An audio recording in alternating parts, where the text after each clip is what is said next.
Welcome back to DeAndre Reacts, and in this video, we're going to be reacting to Andrew Tate's BBC official statement. If you guys haven't seen the full interview that the BBC did with him, I'll link in the description below. But let me tell you, if you haven't watched it, it was absolutely counterproductive in every manner possible when it comes to the legacy media trying to throw shade on Andrew. But when it comes to actually Andrew and what he says, his statements, it was one of the best interviews to really highlight the hypocrisy and just how nasty the news can really be against somebody like this.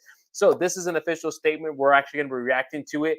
And the reason I'm doing this is because if you haven't seen yet, Valuetainment and Patrick Bet-David is going to be coming out with an interview very shortly. And actually, one of my closest friends works at Valuetainment, and he's telling me some of the things that are cooking up behind the scenes. So I'm so excited to see how this interview comes out. So before we get into that, let's hop straight into this official statement from Andrew to see what he has to say after the BBC interview.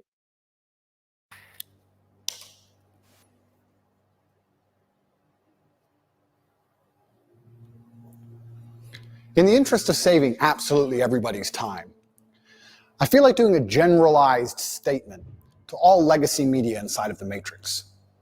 Oh, wait, let's pause here. This looks like it's a movie. It looks like I'm watching The Godfather, or he looks like an evil villain from a movie scene. The ominous music, he's been in the gym, the way the camera's been set up. Andrew has such a great way of marketing and really capturing the energy, because this looks like I would not want to fight this guy. Just look at this energy. And I'm doing it to save their time and mine, as well as protect the minds of the masculine youth for the future. I want to make it very clear that the legacy media, which I enjoyed the company of today, have made a massive mistake and missed a chance to do some genuinely interesting journalism. After being unfairly incarcerated in a Romanian dungeon, I thought that even the BBC, in its absolute arrogance and hubris, would be smart enough to come to me after 6 months, being the first interview I gave to the Matrix, and be smart enough to ask questions people were genuinely interested in. What's it like inside of a Romanian prison cell? How were you treated? Why was a person's liberty deprived of them for 6 months without charge?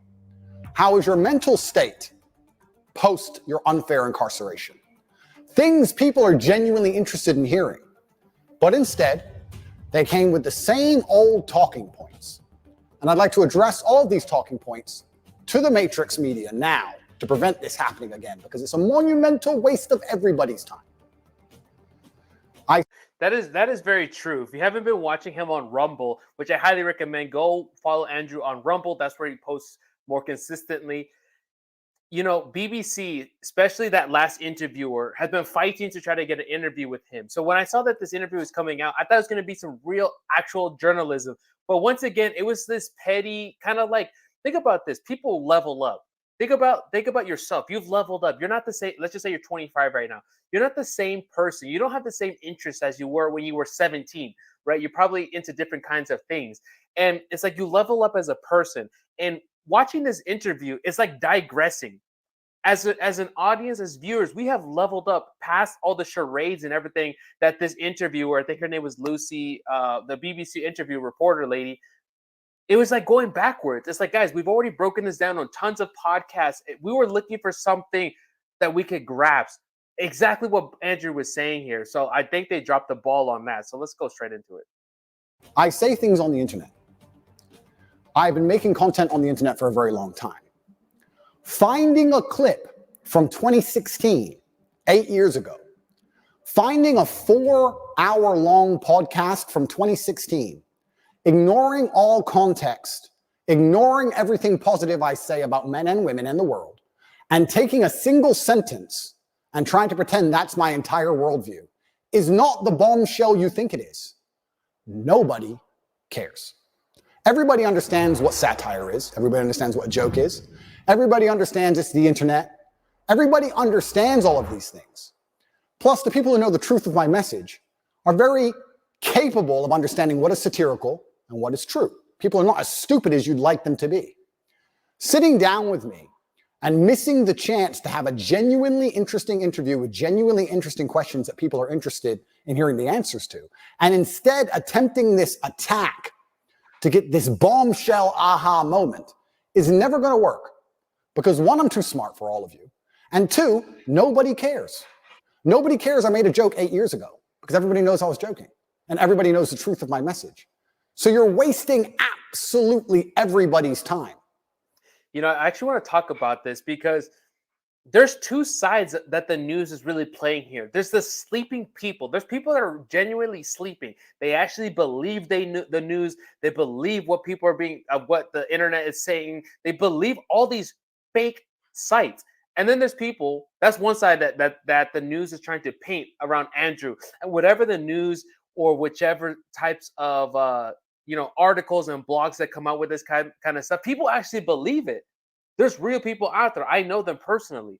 And then there's the other side, the people that actually think for themselves, do real research, actually come up with their own conclusions that can see past the BS that a lot of news sites such as this have come out with. And here's one thing that I've really concluded after this entire thing is you can't trust anything that's on the news. Even Donald Trump, right? There's a bunch of stuff about Donald Trump on the news right now. I don't believe any of it. Andrew Tate has highlighted one of the biggest flaws when it comes to the news and how we actually get real news data out here in the world. Worse than wasting everybody's time, what you're genuinely doing is damaging the minds of young men. And I think I have a responsibility as one of the most influential men on the planet to protect the minds of young men and all of the men who look up to me. Nobody, no young man below the age of 30 has any interest in what the BBC or the legacy media say. They don't care and they don't watch it unless I appear on there. So when I sit across from a reporter who says that having a nice car makes you a misogynist, it's disingenuous. And also financial success correct. With a Bugatti and a cigar, but it comes with a side order of misogyny. How does having a Bugatti and a cigar come with misogyny? Because it's all mixed together in what you teach. I find that to be extremely dangerous rhetoric. I find that to be extremist rhetoric. And I think it's very dangerous for young men to think if they work hard for something in their lives, if they dedicate themselves and they're diligent and hardworking and they try hard, that they'll be a bad person. I hate the idea of a world where a man who dedicates himself to excellence so he can enjoy the finer things in life is criticized and ostracized and called horrible names purely because he's been a hardworking male. And I don't like young men hearing these extremist ideas. And they're only going to hear these extremist ideas if they watch the BBC, which is an extremist organization. And they're only going to watch the BBC if I talk to the BBC.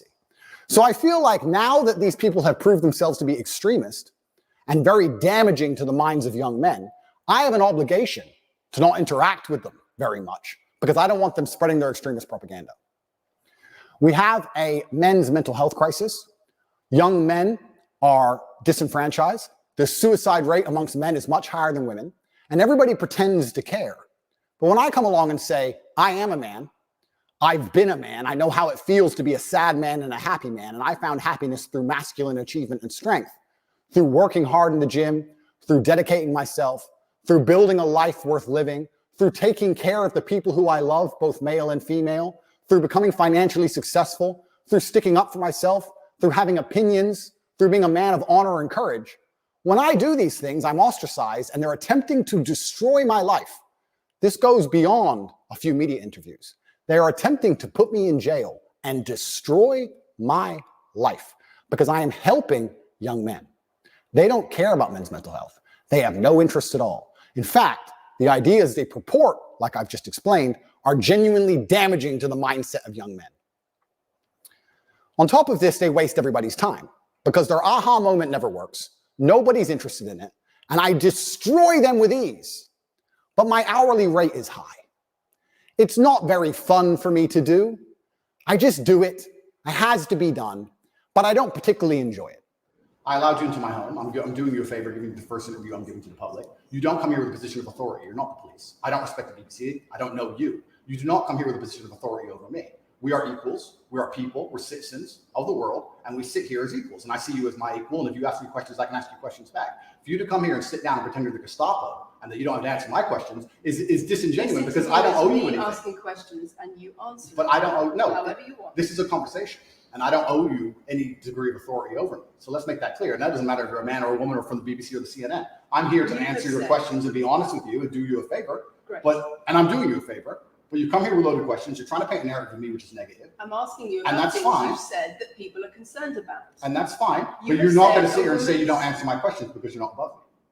So, in the interest of spreading good and positivity in the world, which is my number one objective, I am making this clear to all legacy media outlets. I will no longer interact with you for free.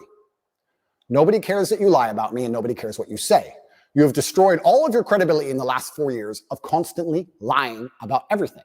And continuing to lie about me will only destroy your credibility further. I have an organization called Tate Pledge, which you can see. Go to CobraTate.com and click at Tate Pledge, and you will see that I dedicate $25 million a year to feeding children, both male and female, in war-torn countries. I would like to think that even the legacy media can agree that feeding children in Sudan, or Turkish children after an earthquake, or Syrian children in refugee camps is a pretty positive thing to do for the world. In my last BBC interview, she tried to spin it and say that what I'm doing is somehow negative because I'm only doing it for myself. But this is the level of delusion these people operate under. Because some people would look at that and say, okay, so before you got money from attracting people to your website by making controversial comments, but that might have got you into trouble. And so now you're looking for a new market. You're looking for a new market of followers who are attracted by a different sort of persona. I've always done the charity work, so that is obviously incorrect. And I have proof that I've always done the charity work, so you're wrong. Tate Pledge is funded 100% by me. This is my personal money. But I believe if the legacy media is intent on spreading hate, intent on spreading extremist ideologies, which it seems they are, not only the extremist ideology that men shouldn't work hard, but also a bunch of other ones, which I don't need to mention because most thinking people understand what the legacy media is trying to purport on not only the population, but the young children of the world. And what they are trying to push is far more damaging than me saying you should go to the gym. Therefore, what is this? What is this? This really is from the BBC, right? Because I remember BBC, if I'm not mistaken, is over in England, right? In London area, England. But this is what they're promoting. This is literally woke culture, promoting LGBT, promoting drag, promoting BS. But yet when it talks about a man having traditional values, being conservative, working hard, that's frowned upon. But yet they promote drag and BS to children. Like this is literally what's feeding the world and the BS that's out there. Got to be careful. Got to be careful. Therefore, I no longer have any interest with interacting with the legacy media for free, because I don't want their extremist views shown to young children without doing some good for the world. My fee from this point onwards is $50,000 and a box of chocolates. You heard it, guys. Yesterday's price is not today's price. $50,000. That is what it is going to cost you to speak to me. If you are from the Matrix, you will give me $50,000 in advance, which will be donated to Tate Pledge, which will be used to feed children in war-torn countries. And you will also bring a box of chocolates to my gate, which I will ingest as I listen to your Matrix propaganda and destroy you. Because I deserve chocolates if I have to put up with you. I am an extremely successful man, and my time is valuable. And you're wasting mine, yours, and everybody else's. So if you're going to come along with your extremist ideas, I would at least sleep better at night if you were feeding some poor, innocent children somewhere in the world. But you have no interest in doing any good for the earth. You're only interested in spreading hate, unlike me who wants to do good things. So, post my BBC interview, I've been contacted by the New York Times, CNN, the Clinton News Network, all of them. And they're all desperate to interview me because they understand the number of views it will get. I want to try now. I want to try now. And they all want to try a different version of the same aha moment. Not understanding, because they're completely detached from reality, that it's not an aha moment and nobody cares. They're not interested. They're not. He just said something that's so big. They're so detached from what's actually that's going on here. Think about there's levels to this. What Andrew's talking about is a systemic plague that's going on right now, especially when it comes to success, men, women, and this whole idea of culture. And the news is only caring about shit that's happened 8 years ago about some BS instead of actually what is the foundation and the values that we're speaking of. It's an attack on values, it's an attack on beliefs that are traditional and are actually positive for society, but yet people are just trying to sell it out for views and trying to purport this random things that are not of value. They're not smart enough to look at the board of the chessboard and say, this isn't going to work. Let's ask him questions people actually care about. They're not that smart. So if you want to waste your time and mine, that's what it's going to cost you. $50,000. I managed to procure meals at around 80 cents each. So we'll feed over 60,000 children for wasting an hour of my time, plus a box of chocolates. That is my fee from this point forward. I will still speak to non-matrix media outlets who are interested in the truth, interested in asking interesting questions that people want to hear the answers to. I will still be available to do my own podcasts and tell the truth. But as long as legacy media retain their reputation as peddlers of extremist ideology, I no longer have any interest in promoting them and making them relevant. It's better we allow them to become irrelevant, which they are doing through their own dishonest actions. I will no longer interact with any of you for free ever again. So, to the 64 journalists who have emailed me so far since the BBC interview, do you have $50,000 in a box of chocolates? Because I'm not interested in speaking to you for any other reason. I actually think I'm being quite kind only charging 50 grand. I should charge 200 grand, but I'm a nice man. And $50,000 will still feed a lot of children. I promise any legacy media outlet that pays me the fee can have an interview. And I also promise to provide full accounting and receipts to prove that that money goes directly to charity, to feeding children in war-torn countries. But I will no longer allow the matrix propaganda machine to infect the minds of innocent children by using my relevance to achieve interviews and get views they would never normally get to spread hateful propaganda. If you can't afford me, you're going to have to go back to just lying about me without speaking to me, because God knows the truth. I know the truth. Most of the world knows the truth. And I genuinely believe that Allah is the best of planners.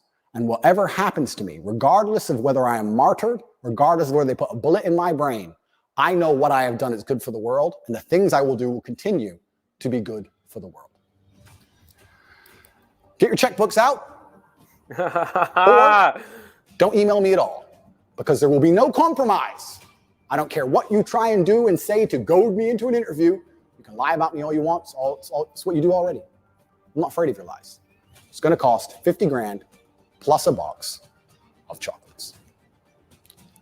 What a freaking G. Look at that. That cigar looks good. And we'll end it right there. How could you not like the guy? See, if somebody can actually think for themselves and not listen to all the bullshit that's on the news, you can actually see the real truth of things. Guys, let me know your comments below in the section. Hit that subscribe button because we're going to be reacting to much more things. I'll see you in the next video.